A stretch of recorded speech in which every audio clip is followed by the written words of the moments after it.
free world. You have a unique opportunity to bring about a huge, drastic transformation across the world, especially from the women's perspective that Sherry so eloquently spoke about. In India, in Telangana, we do a bunch of things with the private sector as well. We work with Cisco in a program called Women Rock IT. We also work with Microsoft, another US company, in what is called as Girls in Technology.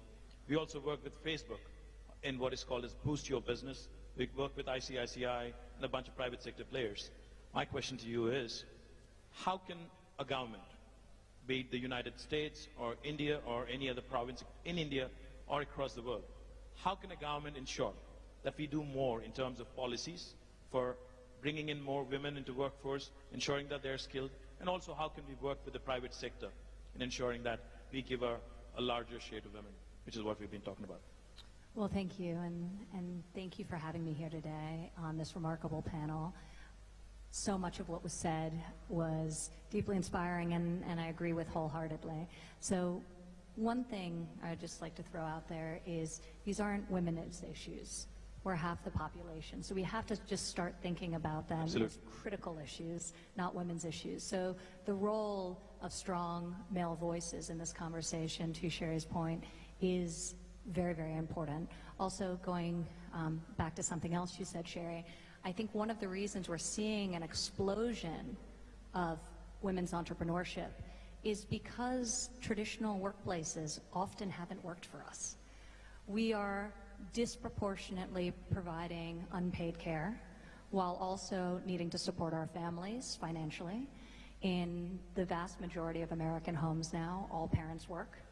So women are working, supporting their families, and providing unpaid care. And often, and after years and years, generations, these cultural, social work institutions were not set up with the assumption that there would be two parents in the workforce. So we just have to fundamentally change things. It's starting to happen in the corporate world, albeit typically at larger companies, not smaller companies. It's a lot harder in terms of flexibility. Traditionally for people in tech and in finance making more money, not for women working at the lower income end of the spectrum. So I think that's where government policy comes in, and we need to start thinking about ways to support the modern workforce and the modern reality of dual income households. I think technology is a great driver of entrepreneurship because a lot of women are leaving and saying this doesn't work for me, and it's emboldening them to go out on their own. Technology is reducing barriers to starting new businesses. It's creating flexibility around schedule. So you can work just as many hours or more, but maybe you work some of them after you've put your child to sleep from your living room or from your kitchen table. So I think technology offers tremendous opportunities to women and women entrepreneurs, and we're seeing that in terms of the explosive global growth and domestic growth we're experiencing in the United States. But going back to public policy, I think it's incredibly important we have policies that support the modern working family. You see in tax reform the expansion, the vast expansion of the child tax credit, recognizing the massive investment parents make into their families at a time when wages have stagnated for so long, and working parents really need relief. The child independent care tax credit, tackling the cost of childcare and the fact that it's not only inaccessible in large portions of the country, particularly in rural America, but the cost is enormous to many American parents, and they're unable to afford to provide high-quality childcare. So that's another issue we're addressing. So you see some of that agenda coming to life through components of tax reform, and coming into the new year, you will hopefully see it in a national paid family leave program that we're working hard to build coalitions of support for.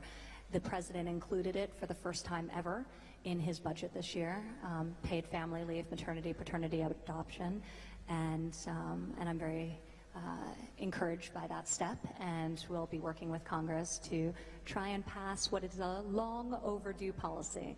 So that's where you have public policy and many other things we're doing.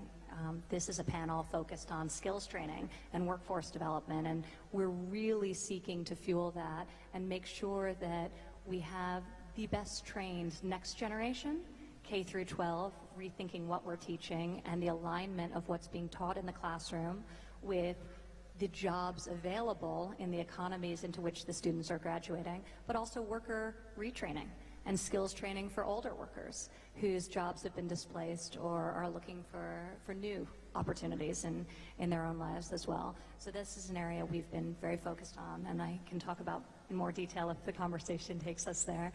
But you'd mentioned the private sector, and I can't say how important this is. I mean, it's really all innovation comes from the private sector. That's where it starts, that's where it originates. And government, and thank you to all of you out there and you incredible entrepreneurs who are taking some of the world's greatest challenges and obstacles, whether it's humanitarian aids or just providing a service better or reinventing or inventing a new idea. So it's incredibly exciting what you're doing, but government's role is to help fuel that, to eliminate barriers, to create an environment in which you can really accomplish your dreams and your goals, and we're seeking to do that domestically, and very excited about the work we're doing internationally to create opportunities for entrepreneurs and women entrepreneurs, especially in the developing world.